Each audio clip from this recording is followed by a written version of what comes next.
So Michelle asks, Professor Wolff, can you discuss the concept of labor markets and how they influence collective bargaining power? Sure.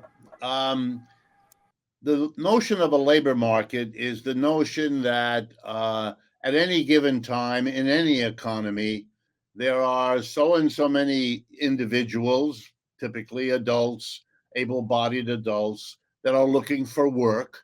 That's considered the supply of labor. And there are so and so many employers looking to hire people, and that's considered the demand for labor. And so the relationship between how many people are looking on the one hand to find a job and how many employers are out there looking to find workers will determine the bargain between them. And that the outcome of that bargain is what we call the wage or the salary. If, for example, the supply is very large, lots of people looking for jobs, well, that's going to put the hiring process pretty much in the hands of the employer. The employer knows there's a lot of folks looking for work, so I can offer relatively lower wages than I might have to if the number of people looking was scarce, was small. So it's important to know the supply and demand for labor because it gives you a very good idea of how the collective bargaining between workers, if they're acting collectively, for example, in a union, and how that will work with the employer to set the all important question of the wage. And so that's why we kind of pay attention to it.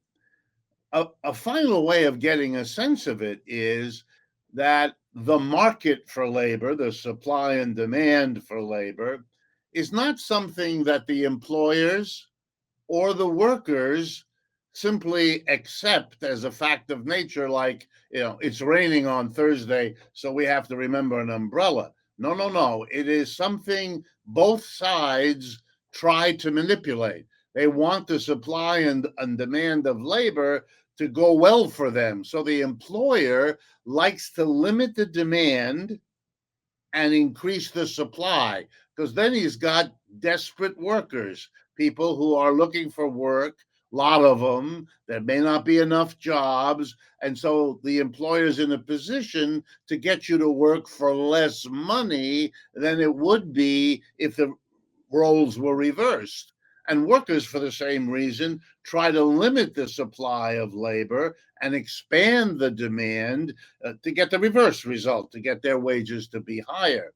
And you kind of all know what the employers do because they have the resources, the money, the wealth, the profits from their business to manipulate labor markets. And here are some of the most famous ways that they do that. Number one, automation. They replace workers with machines. That means the workers who used to have a job don't have one because the machine took their place. They therefore are added to the people out there looking for work, and that means every other employer has what he wants: excess supply of workers. The second thing employers like to do is move jobs overseas. Same reason. When you move the job out of Cincinnati to Shanghai, well, that means the people who used to have the job in Cincinnati are added to the people looking for work. And that puts the employer in the better bargaining position. And the third one is perhaps the one you're most attuned to these days, given US politics. And that is bringing people into the country from outside, immigrants. That adds to the supply of labor. Corporations are quite presently, and in most of our history, quite eager to have immigrants. The workers who watch the immigrants come in, who see that the employer can sometimes pay less to an immigrant, at least initially, and get away with it, you then are not so surprised if workers who either have that experience or fear that they might have that experience can be captured by anti-immigrant politicians because they think they need to protect themselves for what the employers are doing with immigration, which is using it to reduce wages. So it's a constant contest. That's the best way to understand it. Who gets to manipulate the labor supply and the labor demand? The market for labor will determine whether the wage is better for the worker or better for the employer, and it's a constant struggle between them over that.